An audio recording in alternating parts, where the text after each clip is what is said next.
Tá indo. Agora no começo, assim, do vídeo tem que falar assim, ó. E aí, queridos, bem-vindos ao meu canal. Antes de mais nada, se Clique no inscreve, deixa o like. sininho, deixa o like, se inscreve. Mais blogueirinho. O link que vai estar aqui do ladinho para vocês, na Conseguem descrição. visualizar minha tela? Só dê um ok para mim. Sim, tô Beleza. aparecendo bonitão ali, ó. Há controvérsias, né? Mas vamos lá. Vamos lá. Ah, não tem. Minha mãe disse que eu sou bonito, então eu sou, cara. Espera que já vamos iniciar. Inclusive, qualquer falha de conexão, culpem a UX. Eu encontro aqui. Então. Tu tá na UX? Exatamente. Ah, que legal. Ah, e para a felicidade de Lucas e Laís, eu tô aqui na sala deles. Ah, olha só. Aproveite, Douglas. Batidas na porta pode ser a Nutri me xingando que eu tô falando alto demais, tá? Tá bom. Então tá, gente. Primeiramente, boa tarde para todo mundo, tá? Tarde. Seguinte, eu fiquei encarregado de apresentar esse artigo que vocês visualizam aí na tela. É estranho falar com vocês sem ver vocês, né? Que ele é um artigo de revisão que aborda o retreinamento da marcha como intervenção para a dor fêmuro-patelar, tá? Inclusive fica a dúvida, fêmuro-patelar ou patelo-femoral? Nunca sei. É uma dúvida que eu também tenho. Então, seguindo, gente, ele é um artigo da Irene Davis, a autora polêmica, que o professor citou pra gente, né?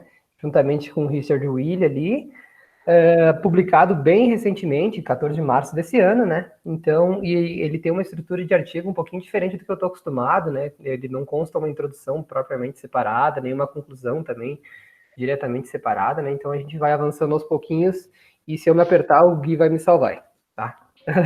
Ok, estamos aí. Seguinte, então, de acordo com resultados recentes que abordaram esse aspecto do retreinamento, né, ou reciclagem também, vocês podem encontrar esse termo da marcha, para tratar essa patologia, né, os estudos revisados demonstraram alguma melhora em variáveis como sintomas de dor, níveis de dor e funcionalidade em geral, né, que a gente vai abordar um pouco mais à frente. No entanto, há bastante variação na questão de grau de melhoria, manutenção desses benefícios ao longo do tempo e também em alguns aspectos como metodologia, tá? O objetivo, então, desse artigo era revisar os métodos e resultados desses estudos que se faziam presente na literatura, né, que abordavam o retreinamento da marcha como método para reduzir sintomas.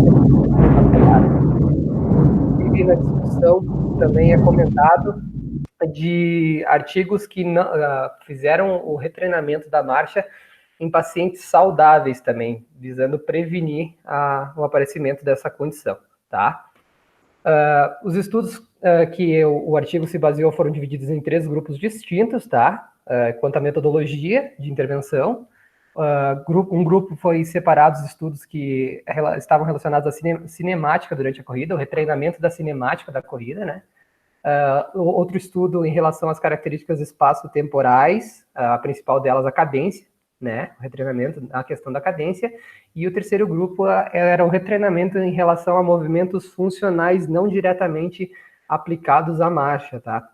Era alguns outros tipos de movimento que a gente também vai ver mais à frente. Importante ressaltar para vocês que desses 3 grupos aí, o primeiro ele visa abordar as influências da cinemática em relação à articulação fêmuro-patelar, né? Enquanto esses 2 últimos, eles correlacionam mais com a redução da força de contato entre essas 2 estruturas, né, patela e fêmur, certo? Inclusive, vocês conseguem me ouvir bem? Tá ótimo. Beleza. Sim, bem tranquilo. Então, só para a gente caracterizar um pouquinho, a dor patelofemoral, né, ou no termo inglês ali, patellofemoral pain, é apontada como uma das lesões mais comuns de membro inferior em atletas recreativos, não apenas corredores, né? E estima-se que 1/3 desses corredores sofrerá dor crônica nessa articulação ao longo da vida deles e na experiência com a prática, né? E basicamente os estudos também mostram que quanto mais precoce tu desenvolver a questão de essa patologia da dor patelofemoral, maior é o risco de tu desenvolver artrite ao longo dos anos da vida idosa, vamos dizer assim, tá? Então, basicamente, a dor femoro-patelar, ela é um indicativo de alguma outra lesão osteoarticular associada, tá?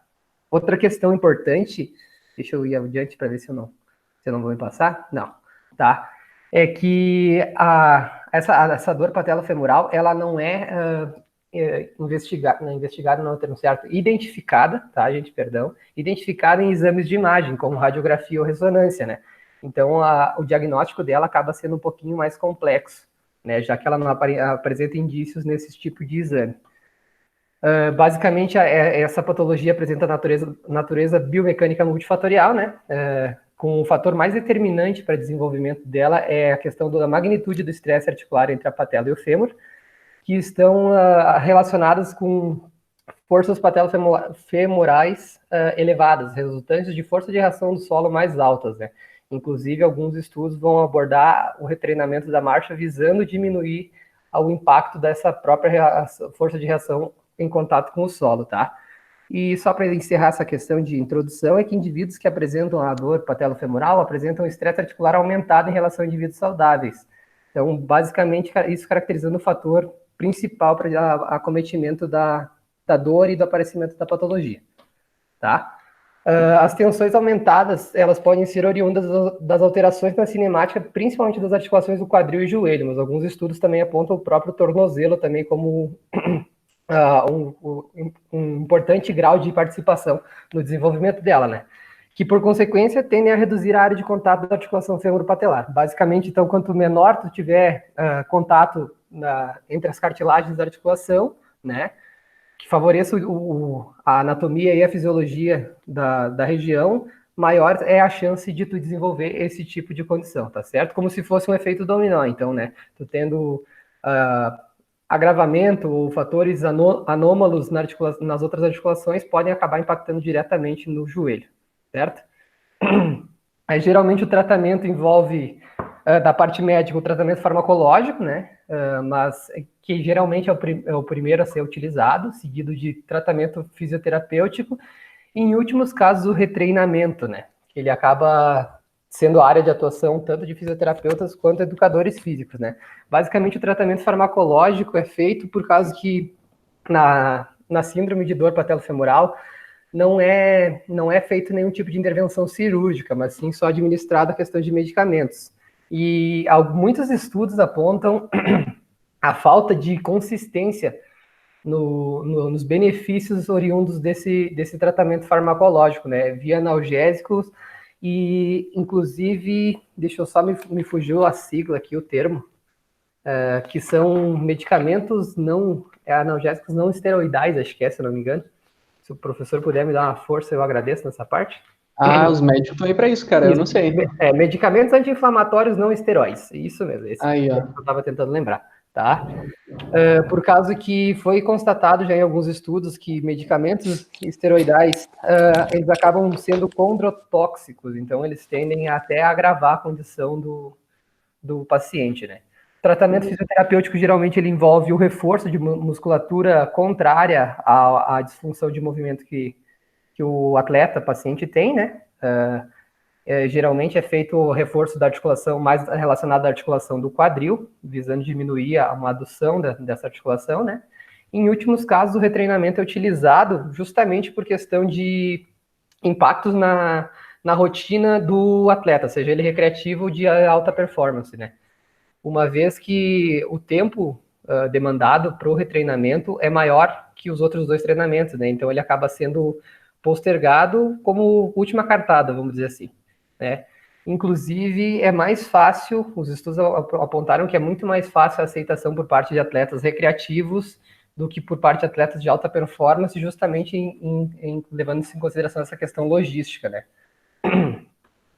O retreino da marcha, então, é um processo o qual a gente é modificado, o programa motor já estabelecido, né, com o objetivo de tratar ou prevenir disfunções e lesões associadas, como essa que aborda no artigo a dor patelofemoral, tá certo? Basicamente, o retreino, ele visa tentar resetar aquele padrão, aquele programa motor que já está estabelecido com anos de prática, certo? Por isso ele acaba sendo um processo mais demorado de tratamento, né, do que os outros que a gente acabou de citar anteriormente, tá?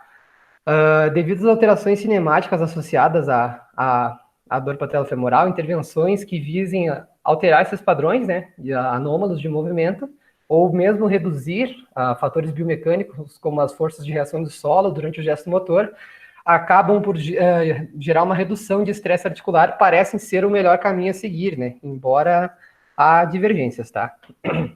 A cinemática, então, da patologia, né? Alguns fatores cinemáticos estão associados à condição, os principais dele, né? Como eu disse, tem outros, aqui nesse artigo não é abordado tanto a questão de tornozelo, é o aumento da adução de quadril, né? Que ele acaba estando mais presente em mulheres, da mesma forma que a rotação interna da coxa femoral está mais presente em público feminino. Já em questão do valgo de joelho, ela é uma característica que está mais associada ao público masculino no desenvolvimento dessa patologia, tá? Além da queda pélvica contralateral ou o tilt pélvico, também que é conhecido como uma disfunção lá do quadril também, tá? Então, os três distintos métodos de intervenção foram utilizados, né? E perdão pelo erro lá no slide, gente. Retreinamento cinemático, né? Que ele se refere às alterações específicas das organizações da articulação ou do segmento, de forma a reduzir a carga na articulação femoropatelar, né? Basicamente, nesses estudos foi feito o uso de feedback para dar dicas de como está corrigindo o posicionamento dos membros e da articulação durante o gesto motor, tá?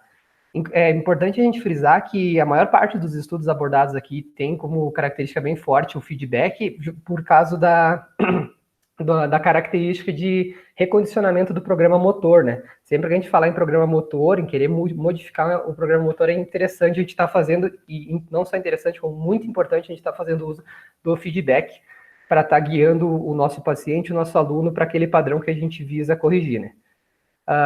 Outra abordagem foi retreinamento espaço-temporal, né, que resumidamente consiste em alterar a taxa de passos, a cadência, né, durante o ciclo da marcha, em meio que já tem um percentual pré-estabelecido na literatura do que é recomendável, quanto que é recomendável alterar, né, a gente vai abordar um pouco mais à frente. Desculpa, gente, deixa eu só tomar uma água aqui, eu acho que eu tô falando um pouquinho rápido também, né. Se eu estiver falando rápido, por favor, me avise também. Segue o baixo. Pode ir tranquilo. Tá, e o último viés foi feito o retreinamento de movimentos funcionais, né? Que eles visavam alterar o programa e gesto motor relativo e diretamente específico a movimentos funcionais. E tem específico duas vezes, outro erro meu ali, tá? E os movimentos mais utilizados são os testes de step down, né? O próprio agachamento unilateral ou o avanço, a passada, né? O lunge também, que a gente pode encontrar com esse termo, tá? E a gente vai abordar eles mais à frente também. Quanto ao retreinamento da cinemática, né? Esse tipo de metodologia refere-se ao fornecimento mais acentuado de feedback para alterações específicas na articulação, como eu citei anteriormente, tá? O retreinamento, geralmente, fazendo uso desse feedback, ele se concentra em reduzir a adução de quadril e fazer a transição de contato inicial do retro para o antepé, e também aumentar o nível de inclinação do tronco, né? Eu vou citar alguns estudos ali para vocês que abordam de forma diferente essas três variáveis, né? Ali, como eu já tinha citado anteriormente, né? O público feminino acaba apresentando maior alteração nessas características cinemáticas ali descritas, pico de adução de quadril e rotação interna da coxa femoral, assim como os homens tendem a ter um maior pico de adução de joelho, tá? A questão do maior pico de adução de quadril nas mulheres está bem relacionado à morfologia, à anatomia do quadril delas, né? A conformação da pelve feminina acaba sendo um pouco mais larga, o que acaba favorecendo esse nível de adução concomitante com a rotação interna da coxa femoral, certo? Então, quanto ao retreinamento da cinemática, né? Aqui eu separei os autores citados no artigo em relação à intervenção que eles fizeram, né? Basicamente, então, Norhen e colaboradores e o Willi e colaboradores, que inclusive é um dos autores desse artigo que eu estou apresentando para vocês, eles notaram um pico de adução de quadril, rotação interna da coxa femoral e o tilt pélvico contralateral reduzidos durante a corrida após a intervenção via feedback da posição articular do quadril, né? Eles utilizaram um feedback geralmente visual, né? Através de câmeras de vídeo ou até espelho, que foi o caso do estudo do Willi, né? Um espelho de corpo todo, né? É interessante que ambos os estudos ali fizeram a intervenção em esteira, né? Então a gente acaba tendo esse viés de não ser tão específico a prática dos atletas, porque tem estudos que foram abordados nesse artigo que utilizaram como controle, vamos dizer assim, como a avaliação, a corrida na rua mesmo, né? Para favorecer um pouquinho mais essa questão de aproximação com a prática, né? Os três autores abaixo, Roper, Chung e Santos, eu acho que é Chung, né, se eu não estou errado, eles relataram importantes reduções no nível de dor e estresse articular após a alteração do contato inicial para o antepé. Então, basicamente, esses três estudos trabalhavam mais com a variável de ser retreinado o contato inicial do ciclo da marcha, de retro para antepé, né? Por causa que eles defendem que essa alteração biomecânica vai gerar importantes impactos na questão de modificação, vou usar o termo impacto 2 vezes seguida, não queria, né? A posição da força de reação do solo em relação às articulações, né? Inclusive, em relação a isso, professor, eu tenho um comentário agora meio particular. O quão interessante seria alterar essa área de contato, esse contato inicial de retro para antepé, pensando na saúde articular já do próprio antepé, sabe? Me parece que o calcanhar ele é mais propício, é mais preparado para esse tipo de movimento, né? Nylan pode ajudar. Me mandou um artigo hoje. Cara, então, pelo que eu vi ali, cara, pelo que eu tenho visto, não tem evidência robusta assim que tu consiga bater o martelo, que uma pisada é melhor que outra para tal. Tipo, não, a visão sistemática que eu mandei pro Gui ali não chegou a bater o martelo, entende? Fica em cima do muro. Que você mudar a pisada para antepé vai diminuir a incidência de lesão. Não, cara, não parece. Basicamente, o que eu encontrei, né, que segundo esses três autores ali no centro do slide abordam, é que a transição desse padrão pro antepé, né, de retro para antepé, muda parte da demanda da musculatura dos extensores de joelho e flexor plantar, né? E daí isso acaba reduzindo o estresse da articulação fêmur-patelar, né? É o que eles defendem. Por causa da própria mudança na direção não de forma tão brusca, né, mas um pouco na direção da força de reação do solo em relação à taxa da carga vertical que tu está implicando nesse contato, né? A minha opinião é que faz sentido do ponto de vista mecânico. Só que se botar isso em dados ali nos estudos, não parece ter... Que nem eu comentei. Eles apresentaram esses argumentos, né? E os estudos deles acabaram apresentando benefícios bem consideráveis para esse público que eles avaliaram. Mas não foi feito um acompanhamento tão longo assim. A pergunta que eu faço é assim, talvez tu mudar esse padrão para antepé não pode gerar outros tipos de lesões, talvez não totalmente relacionadas ao joelho, em decorrência dessa modificação, né? No próprio tornozelo, no própria articulação metatarsica ali, né? Com certeza. Então, porque se você muda a pisada, né? A força de reação do solo vai em um ângulo totalmente diferente, e aí os músculos que vão ser demandados, vão ser recrutados, são outros, né? Não os que são aptos para aquela função exata. Aí você deixa de sobrecarregar o joelho e pode sobrecarregar uma outra articulação, mas aí depende se o paciente tem uma lesão limitante no joelho, às vezes vale a pena sobrecarregar outra articulação, né? Para dar um tempo de sobrevida para ele no esporte. Aí a gente estava discutindo, né? É polêmico mesmo isso. Eu penso até em fatores anatômicos envolvidos, né? Na própria área de contato que tu tem em relação ao calcanhar para antepé, né? As estruturas que estão mais associadas para fazer essa absorção, entre aspas, né? Tecido muscular, tecido passivo também, né? O antepé acaba sendo mais pobre nesse amortecimento, no meu ponto de vista, né? Mas, é por isso que aquele desenho do Gui faz todo sentido no começo, porque aí você consegue, a partir dele, imaginar toda a desordem que você faz, você muda qualquer passo da biomecânica. Eu mandei ali no chat, ali na íntegra, como que tá a mensagem final da revisão sistemática.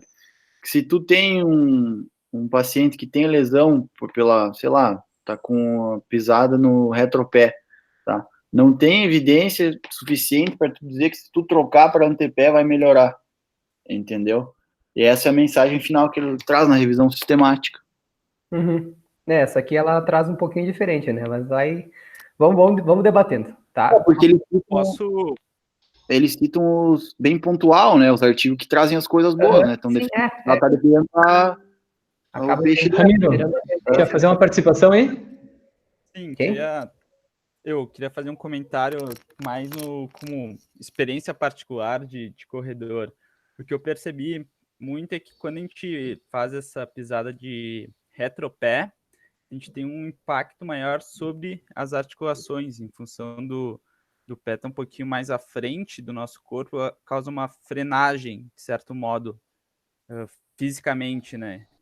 E se a gente faz a pisada de, não tanto de antepé, mas do médio pé para antepé, a gente acaba usando mais a questão da musculatura para fazer essa absorção. Então, se tiver com a musculatura bem fortalecida, acaba diminuindo essas tensões de lesão.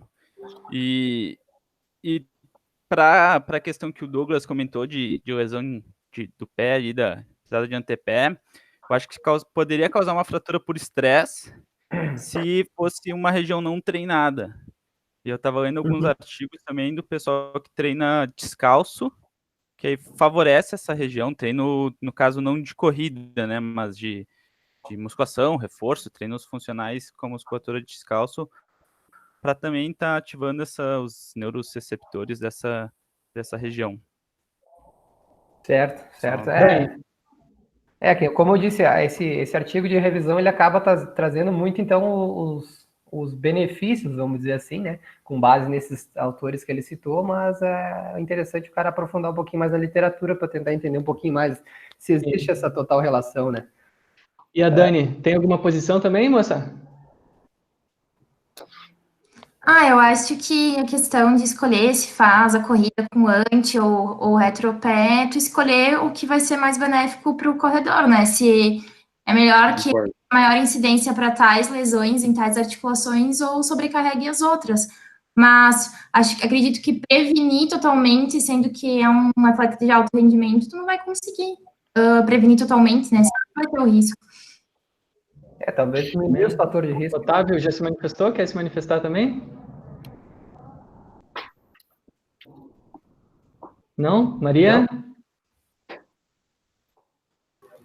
Oi, não, eu acredito, assim, ouvindo as reuniões anteriores, né, acompanhei todas elas, e eu acho que essa questão de mudar a pisada, né, de retro ou antepé, vai muito de cada praticante, né, porque, digamos, se a gente pratica muito tempo de uma mesma forma e fazer essa alteração, e não fortalecer essas musculaturas que eu já, provavelmente, ou até articulações instáveis, vai causar mais lesão ainda. Além de eu já ter uma articulação instável e já uma predisposição para poder ter uma lesão, eu mudar toda uma pisada para que eu, entre aspas, possa possivelmente não ter mais, né, evitar mais lesões, eu acho que ficaria, entre aspas, inviável. Depende muito de cada praticante, de cada forma que se pratica, se é um corredor de alto rendimento, se é eu, né, uma mera corredora de sábados e domingos, assim. Então, eu acho que é muito, muito inviável, assim. Eu já tenho atleta, eu não digo nem corredores, né, tipo, eu tenho um mano que joga futebol,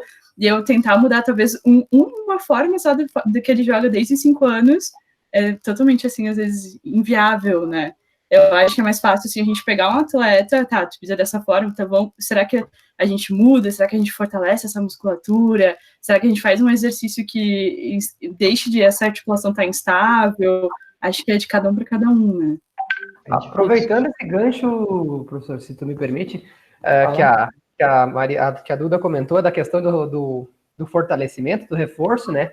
Basicamente, o que esse artigo traz aqui é que o reforço de forma isolada acaba não sendo tão eficiente como a maioria das pessoas que geram essa intervenção acham, sabe? Basicamente, o que avaliaram na questão do solo fortalecimento de forma isolada, né, é que ele tem impactos agudos, sim, na condição O paciente tem, mas feito o acompanhamento a longo prazo, que nem foi realizado nesses estudos, notaram que a eficiência dele chega a cair até mais de 70% na questão de níveis de dor e funcionalidade, né? Então, por isso que eles propõem até a questão do retreinamento, justamente por causa que a intervenção convencional de só reforço não parece ser tão eficiente como o pessoal acredita, né? Outra coisa, Douglas, que eu acho, assim, também até a gente discutiu no artigo da aula anterior, é assim, exatamente as múltiplas origens dessa dor, né, fibropatelar. Se é uma origem de quadril, se é uma origem de tornozelo, uma eversão, ou um drop da pelve, enfim, né? Depende de onde é a origem, aí você tem outras alterações para serem, né, mudadas, assim, né, sugeridas. Não só a pisada em si. Isso, é o que eu abordei aqui nessa questão desses slides, que viu que ela tem natureza biomecânica multifatorial, embora o que alguns estudos apresentem é que o fator mais determinante é a magnitude do estresse articular, né? Que acaba tendo em decorrência das demais alterações cinemáticas. E até legal, porque esse artigo, o artigo que eu tinha apresentado antes, que ele fez uma análise com, acho que eram 20 corredores, eu acho, que tinha essa dor, e ele tentou achar um ponto comum, assim, de alteração biomecânica, né, para todos eles. Só que ele não sugeria depois um retreinamento, tá? Até acho que seu artigo é bem complementar a isso, ficou bem legal a sequência. Parabéns pro cara que montou o cronograma aí, né?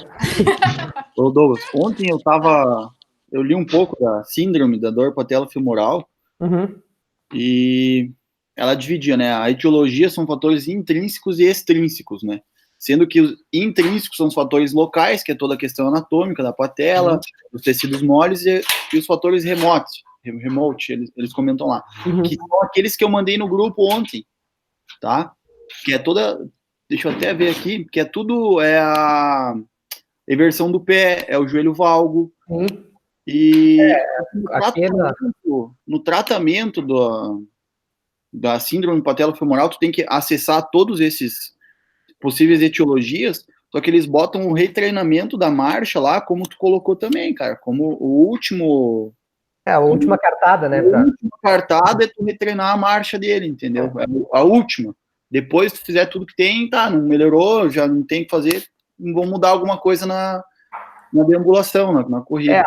O que eu pensei também, agora adiantando um pouquinho da minha apresentação sobre o retreinamento, é qual que seria o impacto dele sistêmico, né? Não pensando só em membro inferior, que nem é muito abordado, é muito de impacto pensando no todo, na integridade do atleta, né? Bem, se você tentar mudar uma corrida que o cara correu a vida inteira. Exato. Não é simples. Então, aqui, daí só para fechar desse slide, gente, para dar continuidade, a questão ali do Santos e colaboradores, o mesmo do citado acima, eles fez estudos que identificaram reduções nos níveis de dor pós-treino e também nos 6 meses seguintes que foi feito o acompanhamento, após a alteração da inclinação de tronco dos avaliados durante a corrida, né? Só que é importante, eu botei aquele ponto de exclamação, porque é uma crítica bem forte esse estudo, porque de todos os pacientes, indivíduos avaliados, né, envolvidos no estudo dele, pouquíssimos apresentavam cinemática e inclinação do quadril anômala, né, anormal. Então, eles acabavam que forçavam uma flexão mais acentuada ainda de quadril, uma flexão de tronco mais acentuada, o que poderia ser fator de risco para desenvolvimento de outros tipos de lesões, como eu citei anteriormente, né, a gente acaba visando benefícios muito focados e a gente perde um pouco da dimensão do impacto global que a gente pode ter, né? Por isso, esse estudo acaba tendo esse viés ali, certo? Alguma pergunta quanto a isso aí, gente? Ficou claro, assim? Tudo certo. Beleza? Então, seguindo, gente. Questão dos resultados, aqui eu trouxe, ele é um artigo bem diminuído em questão de gráficos e representações, basicamente o carro-chefe dele é a parte descritiva e também a tabela que tem o resumo de todos os artigos que ele abordou, né, questão de faixa etária do público, o protocolo utilizado, duração, né. Basicamente aqui eu trago aqui para mostrar o cronograma do retreinamento, né, do estudo deixa eu voltar aqui para mostrar para vocês, ali do Norrin, tá, eu mostro. Basicamente o que a gente vê aqui, gente, é a questão da caracterização do feedback desbotado, que na tradução literal, né, faded feedback, porque é uma característica bem importante que se mostrou bem benéfica tu fazer o uso desse design de feedback, pensando em tu iniciar com ele de forma mais constante e ao longo que tu vê a progressão do aluno, do paciente, nesse retreinamento, que aqui também a gente pode analisar que foi feito um incremento de tempo de retreinamento, né? Começaram com 15 minutos e nas últimas 3 semanas já estavam em 30, e o nível de feedback foi reduzido, justamente para garantir maior autonomia do praticante, maior autonomia do atleta, e que ele começa a se tornar ter mais noção e consciência corporal a respeito dessa condição que está sendo modificada, né? Por isso que fatores como propriocepção acabam ganhando muita importância nessa região aqui já, nesse ponto aqui já do retreinamento, né? Onde tu tem aumento do volume da prática e diminuição daí do feedback para ver se ele vai conseguir manter, reter aquele padrão que tu tentou modificar, né? Basicamente aqui também é mostrado que foi utilizado 8 semanas, né, de protocolo de retreinamento. Isso é uma característica bastante comum nos estudos apresentados nesse artigo, que nenhum foi além disso. O máximo que foi chegado de volume total de retreinamento foi 8 semanas, o que variou mais daí foi a questão de sessões semanais em minutos, né? Então isso acabou tendo alguma alteração, mas a questão de protocolo é quase invariável, certo? Aqui eu trouxe a questão só para exemplificar também o que está no artigo, da questão do retreinamento da posição da cinemática, da adução de quadril, né? E daí aqui a gente consegue notar bem claramente o tilt pélvico aqui contra a lateral, né? E isso foi imediatamente após 8 semanas, foi identificada essa modificação aqui, né? Só com base em feedback visual ou verbal, né? Só através de orientações, e a gente nota que daí o atleta, o indivíduo, já teve uma considerável modificação, e visível até, do padrão, né? Aí a pergunta que eu só fiquei daí é o quão confortável ele estava correndo já nessa posição aqui, em relação a essa, né? Em 8 semanas apenas. Em 2 meses, ele modificou drasticamente, então o quão confortável era esse novo gesto motor para ele, né? Aqui daí eu tenho um gráfico um pouquinho mais complexo, que é em relação aos graus de adução de quadril, né? Que é trazido nos estudos do Willi, esse segundo aqui, que é um dos autores desse artigo, em relação a observados após o treinamento e nos acompanhamentos que foram feitos de 1 a 3 meses até após o retreinamento, né? E daí a gente acaba notando, eu achei um pouco complicado entender até esse artigo, esse gráfico, eu confesso. Aqui em preto, deixa eu ver se eu consigo mostrar para vocês, a gente tem o que era a curva de adução de quadril pré-intervenção, né? Pontilhado em azul, pós. Em pontilhado em vermelho, a gente tem como estava a adução de quadril 1 mês após a intervenção e pontilhado em verde 3 meses após. Então, a diferença foi pequena aqui. Eles até notaram regresso, vamos dizer assim, dos graus desse movimento de adução de quadril em dois graus, né? Só que, basicamente, o que caracteriza uma tendência a pessoa voltar ao padrão antigo que ela tinha. Não foi feito o acompanhamento além disso, para saber se isso realmente se concretizava, né? A única coisa que se percebeu é que, apesar dessa alteração pequena ali de angulação, os níveis de dor continuaram os mesmos, então reduzidos após o retreinamento, né? Após o protocolo de intervenção. Tá? Isso é uma coisa para dar destaque, tá, gente? Esse estudo do Willi, ele mudou o padrão, só que a dor não sumiu, tá? Olha só, então, tipo, mudamos o padrão, tá, e a dor? Não, tá ali ainda, mas a gente mudou o padrão. Isso é uma coisa importante destacar nesse estudo, que a Irene Davis, inclusive, é uma das autoras também, o Willi, que tá nesse mesmo artigo que o Douglas está aparecendo. Então, é contraditório, né? Mas tudo bem, vou destacar essa parte. Que nem eu disse, eu fiz questão de trazer esse gráfico, mesmo achando ele um pouco complexo de entender no início, essa questão de representatividade dos resultados deles ali, né? Em relação daí ao retreinamento espaço-temporal, né, que basicamente os estudos abordavam a alteração da taxa de passos, da cadência da corrida, e esses valores aqui de 7,5% a 10% já são meio que pré-estabelecidos na literatura, de referência para esse aumento da cadência, né? Basicamente, eles identificam que, independente da cadência que o corredor tem, né, de forma individualizada, tu aumentando algo entre essa margem aqui, tu pode gerar uma diminuição no pico de adução, no trabalho negativo do joelho, aí ficou uma tradução meio literal, não consegui compreender corretamente, ou estresse na articulação femoropatelar, né? E aqui embaixo daí eu trago os 5 estudos abordados nesse artigo que utilizaram esse método de intervenção, né?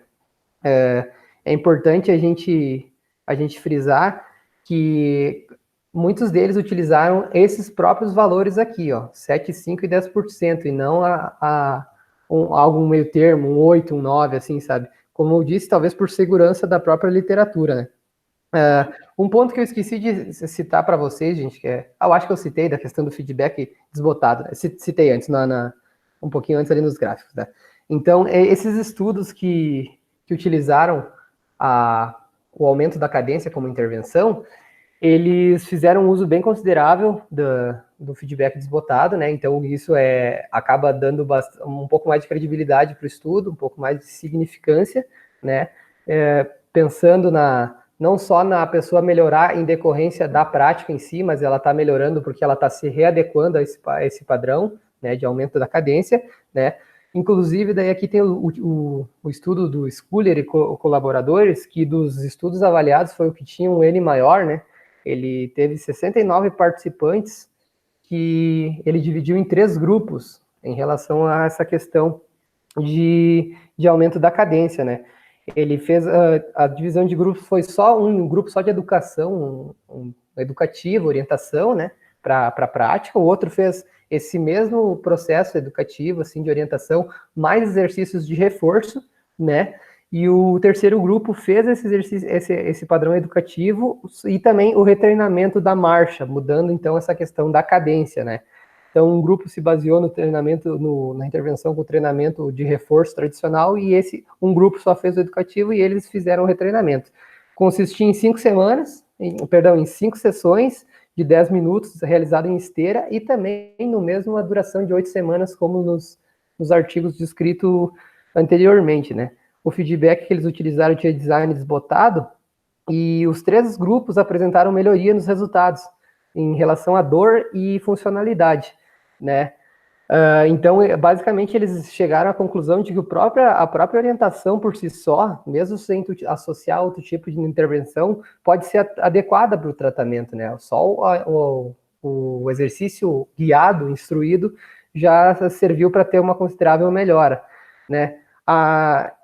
Porém, outro artigo aborda algo semelhante, só que por não fazer uso de feedback estruturado, né, contínuo ou desbotado, acaba tendo a validade um pouquinho questionada, né? E uma questão desse estudo do Schuller aqui é que, e dentre outros tantos artigos avaliados aqui, é que a maioria deles não possuía grupo controle, né? Então é difícil tu fazer uma comparação diretamente relacionada à condição, à patologia, ou se não é só a questão a respeito da prática que eles estão tendo de forma diferente, né? Seguindo adiante, em relação... Eu estava lendo aqui o artigo, eu acho que uma tradução melhor para faded, eles usaram como uma figura de linguagem, eu acho que a gente pode falar como gradual. Eu botei o desbotado até entre aspas em vários momentos, né, por causa que... porque ela diz que como é que ela chama? Uma estrutura, né, de feedback, design de pesquisa, exatamente, onde ela começa com corrida, com feedback e sem feedback com o mesmo volume, e depois ela vai aos poucos diminuindo, né? Eu até usei... O fade é essa coisa de sumir aos poucos, né? Isso, exato. Até por isso que eu até quis trazer o termo desbotado. Talvez eu devia ter explicado um pouquinho antes de por que tá usando ele, né? Da questão de ir se apagando a presença do feedback ao longo da intervenção, sabe? Começar com ele... uma tradução, mas para a gente entender melhor, acho que o ideal seria gradual, talvez. Eu acho que sim. Gradativo, né? Gradativo, Ou regressivo. É porque é estranho falar desbotado, né? A gente não usa desbotado para essa finalidade, né? Eu acho que regressivo, acho que era interessante. Enfim, Ok. eu peço perdão se não fui claro. Então, Não, só pra gente tentar achar, porque eu tava olhando, queria entender aqui o que era o eu acho que fader. deu para entender que eu não domino inglês, que nem eu falei antes, é só para exemplificar. Tá? Aí, em relação aqui, gente, eu quero citar também um pouco sobre esse estudo aqui do Bonatti e colaboradores, né? Porque foi um que fez a intervenção do retreinamento em 6 semanas, daí, não 8, para aumentar a cadência. Teve um N de 16 participantes que foram randomizados em 2 grupos, né? Um que ia utilizar órtese para os pés, né? Palmilhas, e outro que ia utilizar o retreino da marcha como intervenção, né? Só que daí eu não entendi uma questão.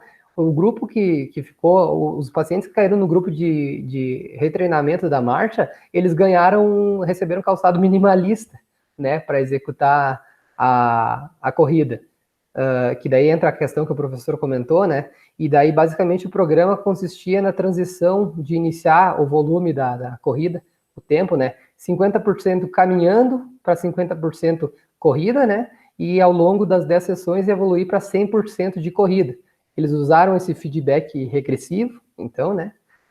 E também usaram feedback via metrônomo, que é uma tecnologia bem comum de ser utilizada nesse tipo de intervenção para aumento da cadência, né? O metrônomo acaba sendo bem presente nesse tipo de retreinamento, tá?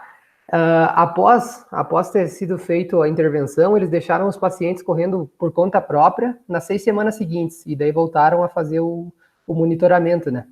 Eles constataram redução de 81% na dor após essas 6 semanas de acompanhamento, e também devido ao aumento da cadência, redução nas cargas da articulação femoropatelar entre 10% e 22%.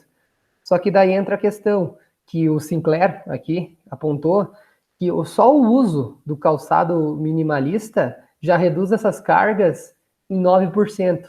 Então, se tu pensar que eles encontraram ali, o Bonatti encontrou redução de 10 a 22, pô, de 10 para 9 tem 1% só de diferença ali daí, de valor mínimo, né?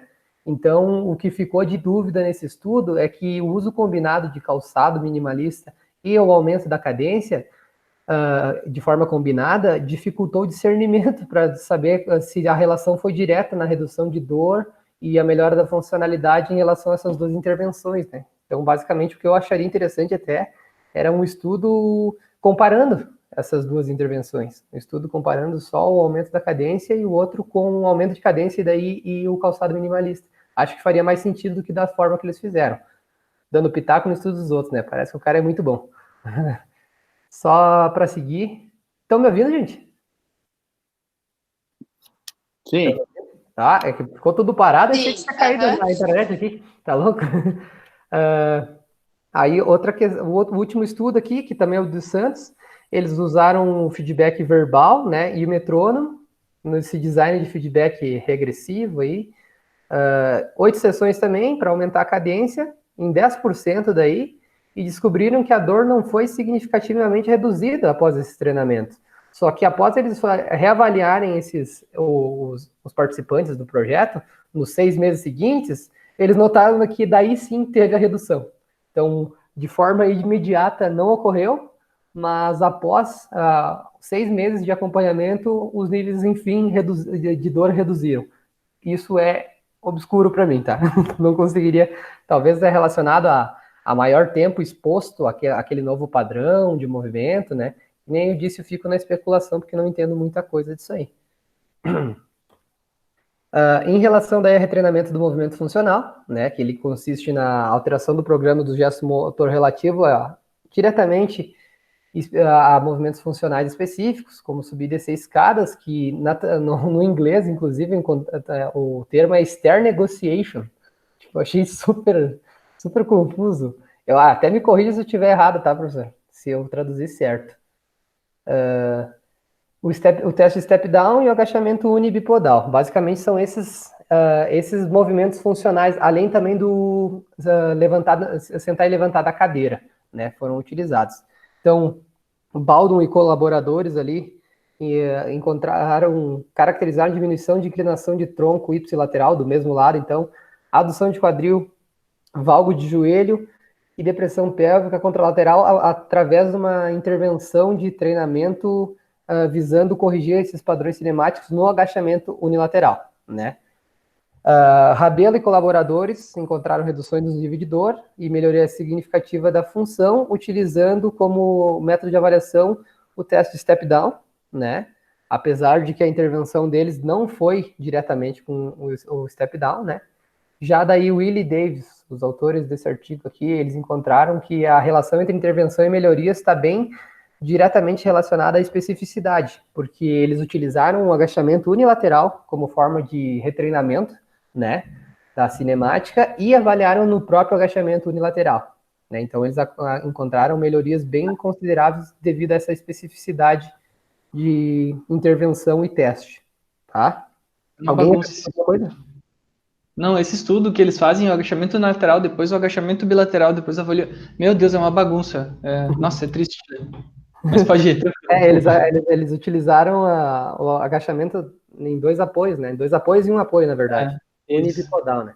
E daí se não tinha associação, se o outro não tinha, meu Deus, Exato, esse foi um dos poucos estudos ali que eu consegui ler um pouco mais, né, dessas referências, os outros eu li mais um resumo, um pouquinho para entender, né? E, nossa, ele parece já complexo já de arrancada. Sabe? Não é um que consegue prender o cara.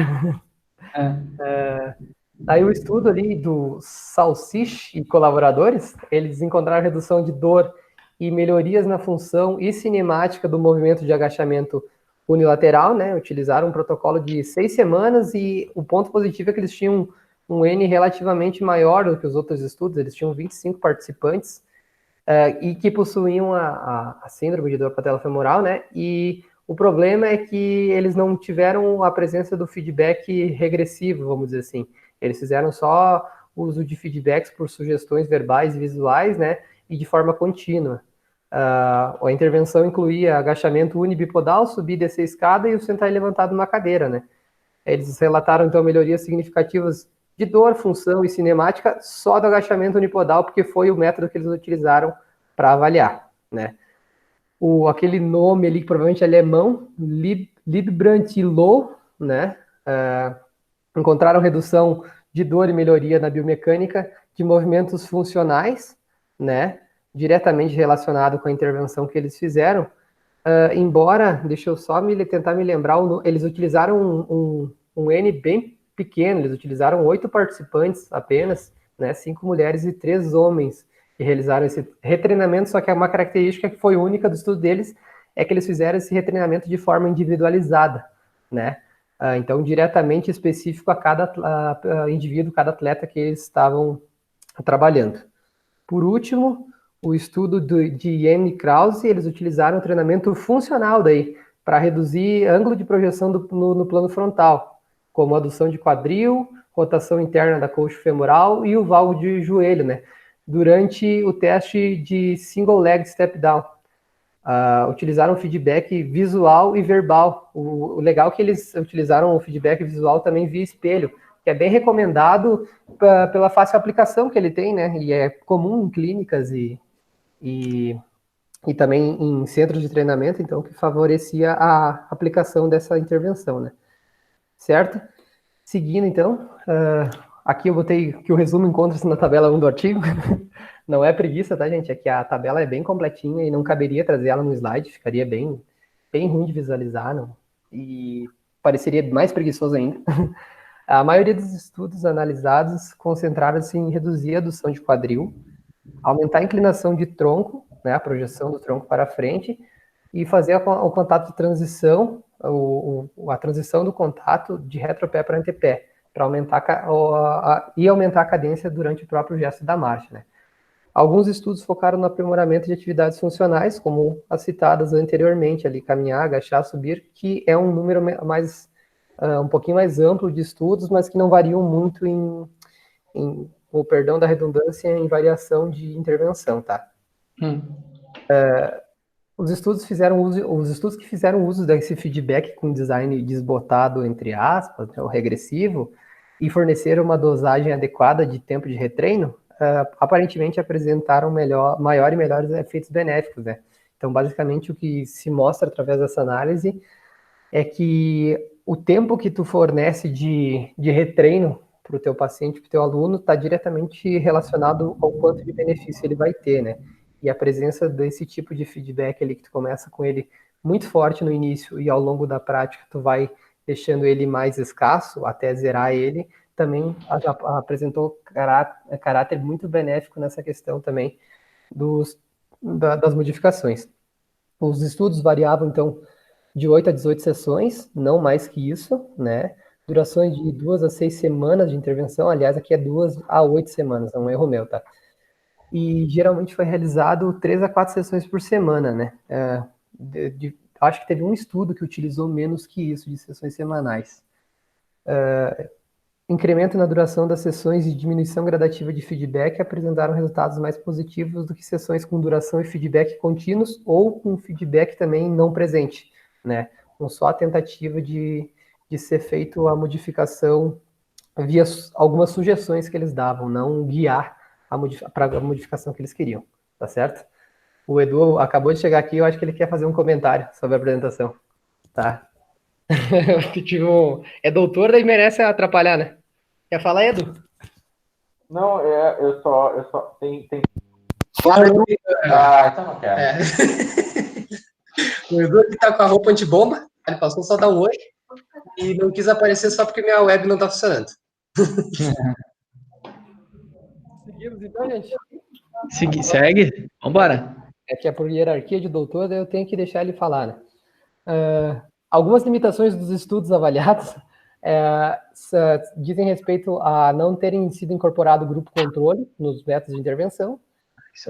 Baixo M, né? O maior deles tinha 69 participantes, mas teve até estudos com 6 ou 8, então bem pequena, né? Alguns estudos abordaram o retreinamento, mas não identificaram ela como defeituosa em alguns indivíduos, de forma prévia, né? Então, basicamente, a pessoa, ela apresentava já a dor patelofemoral, mas ela não tinha essa mecânica cinemática da corrida alterada, então, talvez esse não fosse o motivo da patologia que ela desenvolveu, né? E outro ponto negativo em relação aos estudos é que grande parte deles tinha coorte feminina, né? Que, embora a dor patelofemoral seja mais presente no público feminino, principalmente em decorrência do maior nível de adução de quadril, ela também se faz presente no público masculino, então seria interessante ter eles também como uma amostra mais considerável para tentar correlacionar ambos os gêneros e também individualmente com a própria patologia, né? Então, basicamente, padrões de movimento defeituosos, alterados, foram associados à condição, né? E o fortalecimento isolado não altera esses padrões, como eu disse que eu tinha adiantado antes lá na apresentação. E que é necessário, fundamental, abordar o programa motor para efetivar as alterações almejadas, e não só o reforço muscular. Que estudos mostram que tu pode gerar um aumento de força e massa muscular bem considerável nos indivíduos que tu está avaliando, mas tu não ter uma considerável alteração no programa motor, no gesto que ele está realizando. Então, só vai acabar agravando até os fatores de risco, por deixar a pessoa mais forte para aquilo, entre aspas, tá?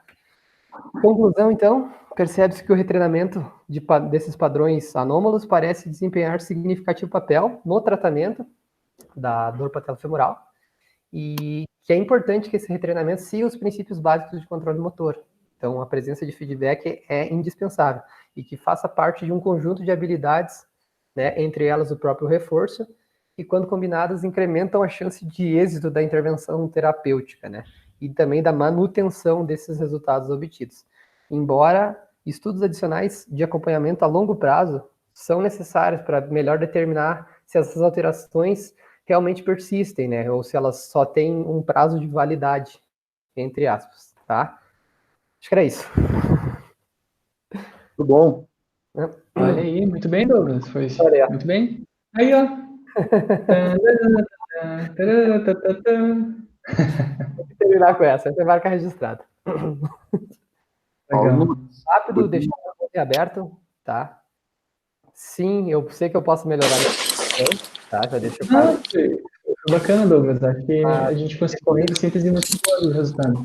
Eu tenho um problema bem considerável em sintetizar conteúdo. Eu acho que se eu conseguir deixar ele mais enxuto, sabe? Que eu considero quase tudo importante, então não me sinto apto a dizer, não, isso aqui vai, isso não vai. Essa acaba sendo um desafio bem grande na hora de montar esse tipo de apresentação. Tranquilo. Doug, eu vou te pedir então, e para os demais também, assim, ó, se a gente pudesse levantar 2 ou 3, talvez, informações importantes sobre a leitura do Douglas. Quais que vocês usariam? Douglas, pode propor também, que daí eu vou botar aqui nos highlights da nossa planilha. Alguém quer se pronunciar? Eu posso ir. Pera que tem gente no chat. Pode ir. O Otávio tá com problema, é que tá uma chuvarada, não sei se aí tá, aqui já caiu raio, tudo. Não, aqui não começou ainda. Aqui tá uma chuvarada. Mas tá uma ventania aqui, eu tive que ir lá recolher a roupa também, já. Legal. O público foi reduzindo ao longo da apresentação. Culpa da chuva, né? Tu pode retomar o questionamento, professor, por favor? O que tu levantaria de 2 pontos de destaque, assim, que eu acho que são informações que levar para casa, take home message. Eu achei interessante a proposta do retreinamento, né, que eu não conhecia. Esse estudo foi as portas de entrada para esse mundo para mim, né? Parece ser uma intervenção eficiente, né, dados os resultados que a gente viu dos autores abordados ali, só que, como eu disse, assim, talvez elas estão avaliadas ainda muito no ponto de vista focal, sabe? E não de forma globalizada. Então, acho que caberia estudos avaliando mais esses aspectos assim, né? E a repercussão que essa modificação tem em outras articulações, não só no joelho, né? Quanto à eficiência, que eu disse, do retreinamento, com base no que eu li, eu meio que tenho ele estabelecido como eficiente, né? Ele serve. E que a forma mais fácil de tu fazer isso diz respeito à característica espaço-temporal, que é a modificação da cadência, né? Embora tem um estudo ali, eu não lembro qual dos autores que abordou isso, que eles propuseram um aumento de 7,5% da cadência, né, durante a marcha, só que teve 3 pacientes, 3 atletas que não conseguiram alcançar esse nível. Então, por mais fácil que seja essa intervenção, parece que nem todos os indivíduos estão aptos a chegar nesses níveis de modificação, né? Então, basicamente, isso vai ter uma redução, um benefício comprometido, em decorrência de ele não conseguir chegar na taxa proposta, né? Outra questão dessa modificação da cadência é que um estudo também, ele não separou os indivíduos por questão de contato inicial em retro ou antepé. Ele só separou por nível de cadência e quem iria aumentar e quem não iria. Então, pode ser que os resultados que ele encontrou também sofreram considerável impacto dessa variação, né, do padrão de contato inicial. Então, acho que caberia também ser estratificado essa questão.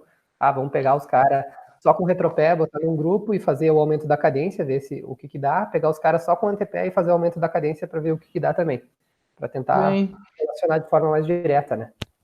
Então, acho que 2 highlights que a gente tira da apresentação do Douglas são: o retreinamento de corrida e alteração de cadência podem ser eficientes para mudança de padrões lesivos, entre aspas, da síndrome da dor femoropatelar. E o Nailan achou ali, acho que o nome certo, Nailan? O que tu buscou ali? É dor patelofemoral, isso aí? Síndrome da dor patelofemoral. Patelofemoral, então, PF. Aqui. Síndrome da dor patelofemoral. Então. Eu sempre tenho dúvida nisso aí. E pessoas com pisadas diferentes podem ter respostas diferentes nas intervenções. Acho que tá ok, acho que são highlights bons pra gente. Gente, eu vou só compartilhar com vocês agora um pouquinho. Então, Alguém quer fazer alguma colocação da apresentação de hoje? Cadê aqui? Eu vou compartilhar com vocês aqui uma coisa que, assim, padrão de pisada, ele muda bastante coisa, tá? Quando a gente corre, assim. E acho que vocês todos foram por um caminho muito bom, assim. Quando a gente discute, será que vale a pena estar mudando o padrão de pisada, né? Por quê? Porque a gente assim, todos vocês falaram exatamente. A gente está, assim, 20 anos correndo de um jeito, aí muda. Né? Será que vai diminuir? Será que não vai causar outros tipos? Ah, mas mudar pode ser favorável, né? Porque vai mudar a forma como a força de reação do solo age no nosso corpo e vai mudar os estresses, o que é bom para aquele caso, para aquela pessoa que está com um estresse num determinado lugar, eu quero tirar aquele estresse, né? Só que tirando dali eu vou botar em outro. Então, assim, é sempre um cobertor curto, tá? Todas as estratégias são cobertores curtos. E uma coisa interessantíssima sobre o padrão de pisada, gente, é o seguinte. Esses dois vídeos aqui, ó, o da esquerda da tela é o contato com o calcanhar, tá? Que é o retropé. E o da direita da tela é o antepé, né? Que é o contato com a pontinha do pé. E embaixo a gente tem o gráfico de força de reação do solo, né? E se vocês repararem, o que acontece, ó? Quando eu piso com o retropé, a curva sobe e gera esse pico aqui, ó. Né? Ele pisa com o calcanhar aqui, isso gera um impacto, né? E vai gerar uma resposta em relação isso aqui é uma esteira instrumentada, né? Tem uma plataforma de força embaixo dela e vai gerar uma força maior. Enquanto aqui, quando eu piso com o antepé, essa força que vai responder no meu corpo vai ser, ela não é torta assim, né, gente, ela é reta, ela vai ser diminuída, tá? Mas olha só, é só essa força aqui, porque o pico, a força total, ó, é a mesma nos dois, ó. Né? O que não tem aqui é aquele primeiro pico. Aqui não sobe e faz assim. Então, assim, isso realmente muda o jeito que o nosso corpo interage com o ambiente. Né? Agora, o tipo de repercussão que isso vai causar, né, é o que tem que ser estudado. Eu ia te perguntar até, tipo, o quanto que esse subpico, vamos dizer assim, interfere, né? Ou se é mais benéfico ou menos, né? Cara, assim, ó, o que eu vou te dizer? Assim, é muito difícil tu falar sobre ser mais benéfico, menos benéfico, mais prejudicial ou menos prejudicial. Por quê? Porque tu tem que pensar assim, ó, esse cara aqui corre há 20 anos desta forma. Vamos dizer isso, tá? Nunca teve nenhuma lesão. O que aconteceu? O corpo dele se adaptou a esse padrão de força chegando no corpo.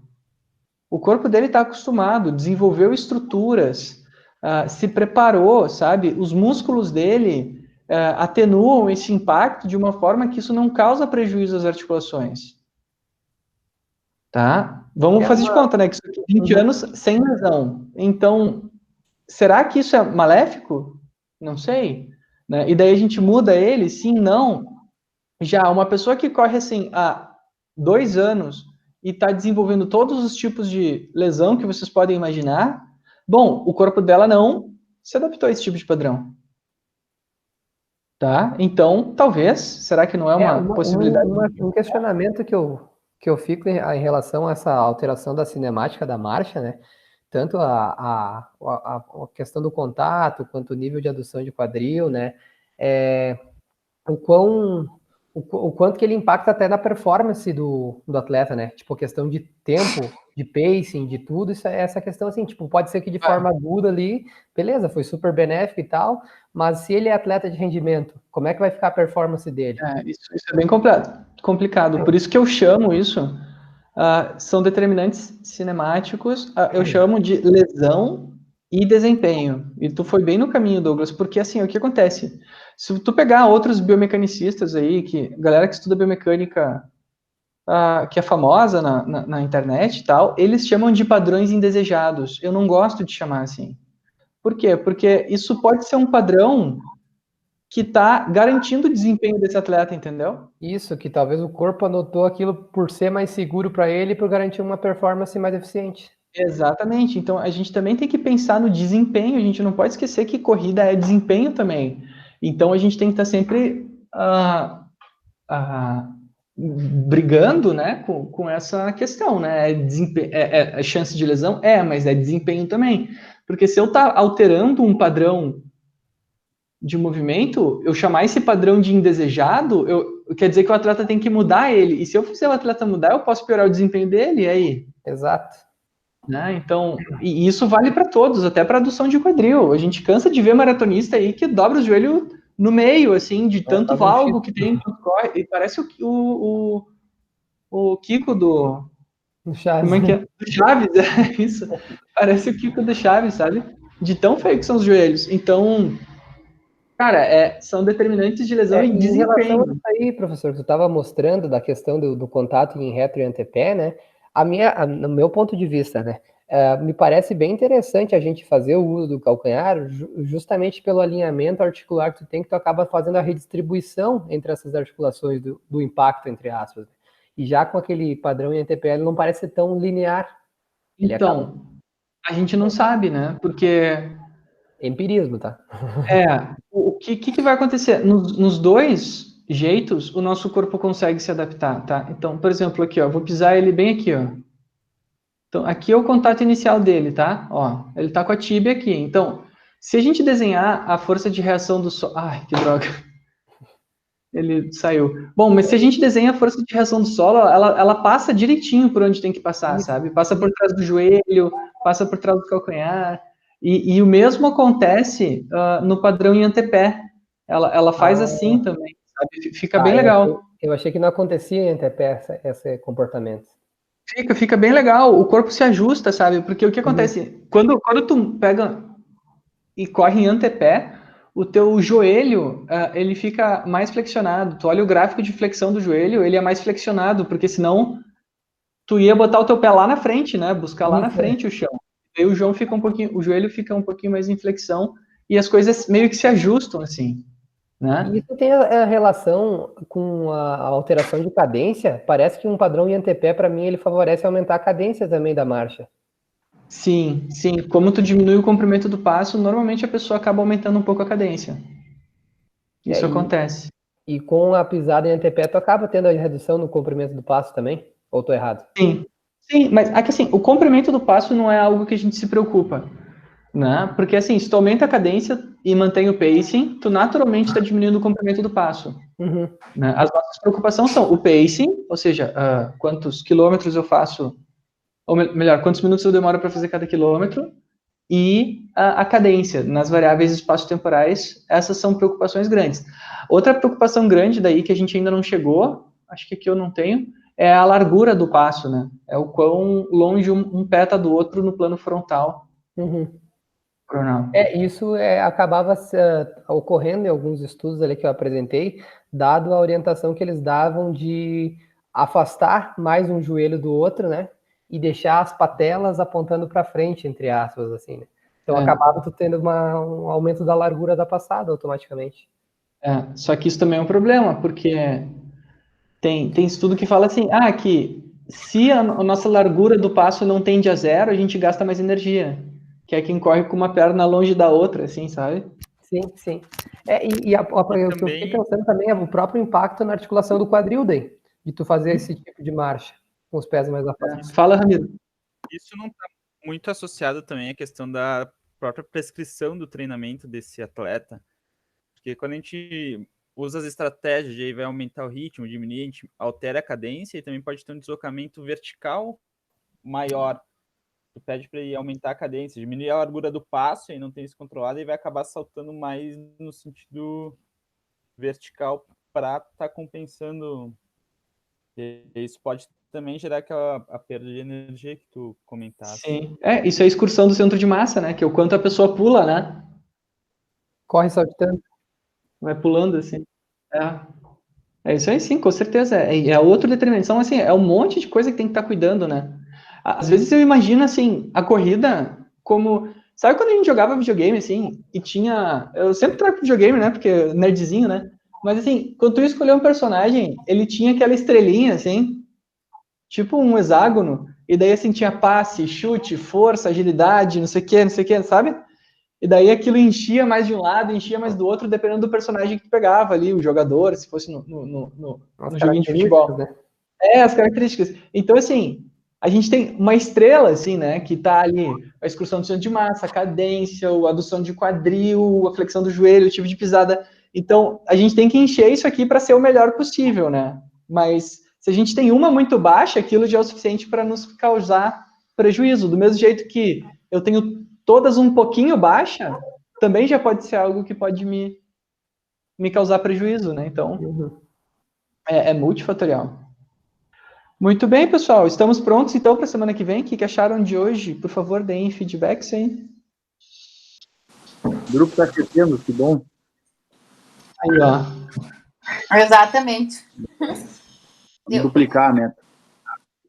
Ô, Gui, eu achei que ficou legal, porque, tipo, o cronograma tá se complementando, assim, né? Tá numa sequência bem boa, assim, de acompanhamento. Tá, né? Tá legal mesmo. Sim, tipo, Semana essa aula que vem... do Doug tem bastante a ver com o que a gente já discutiu, mas complementa bastante coisa também, né? Sim, com certeza. E foi bem semana bom, que vem, Douglas. gente... Parabéns, viu? Ficou bem boa a apresentação. Obrigado. Se puxou aí, Um mas elogio, caprichou. Parabéns, bem Douglas. boa, tal. Muito Ah, bom. não, eu tenho ciência, dá para melhorar bastante ainda. Obrigado Não, o pelos inglês elogios. aperta a gente, mas a gente vai estudando, né? E tem que também se virar.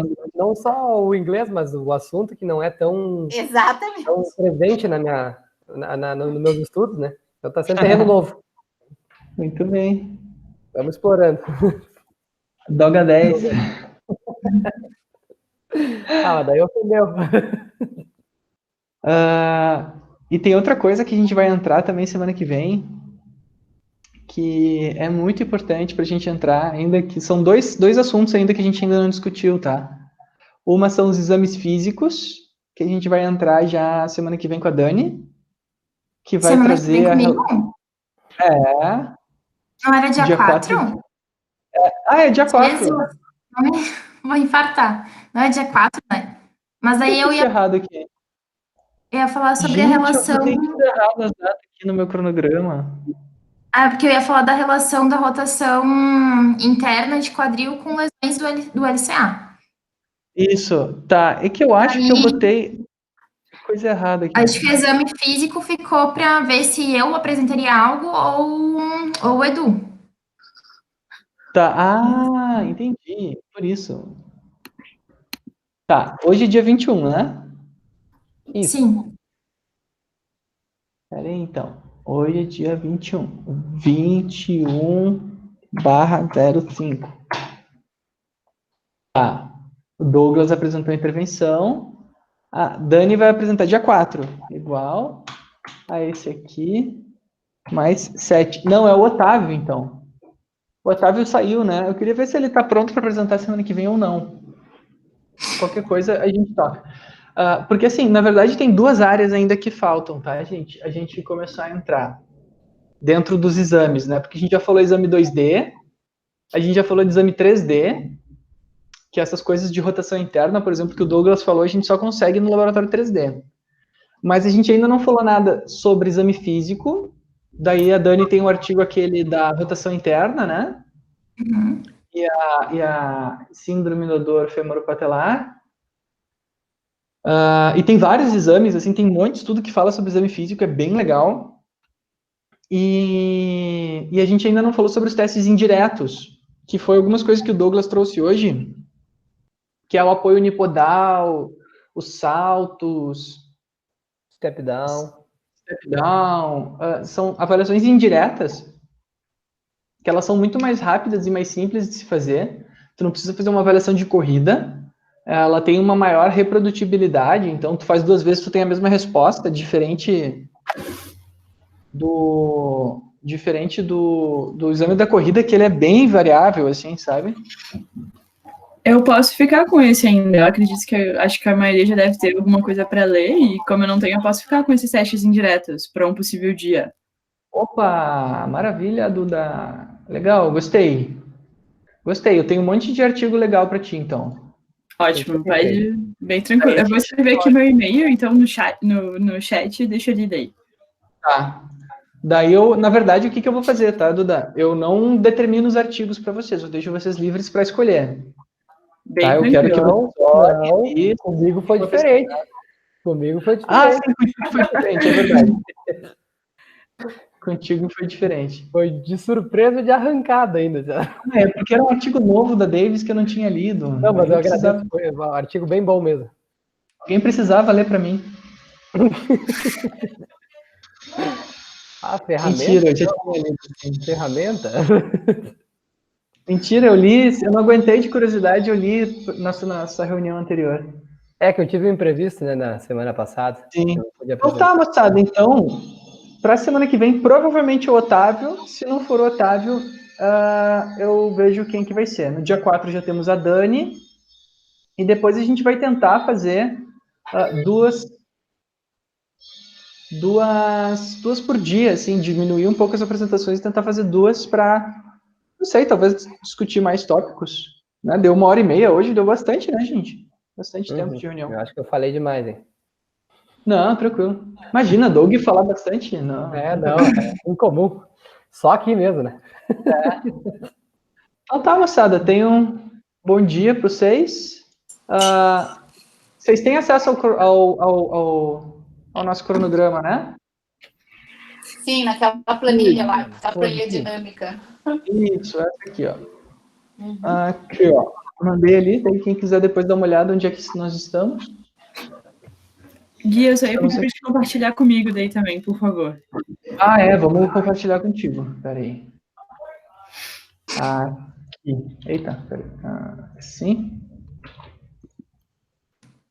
Compartilhar.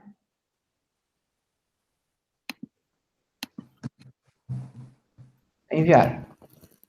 Pronto, tá no teu e-mail lá, tá, Duda?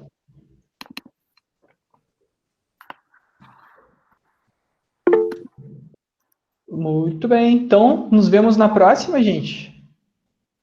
Valeu! Um bom... Valeu, Gui, valeu, gente. Uma boa semana pra vocês.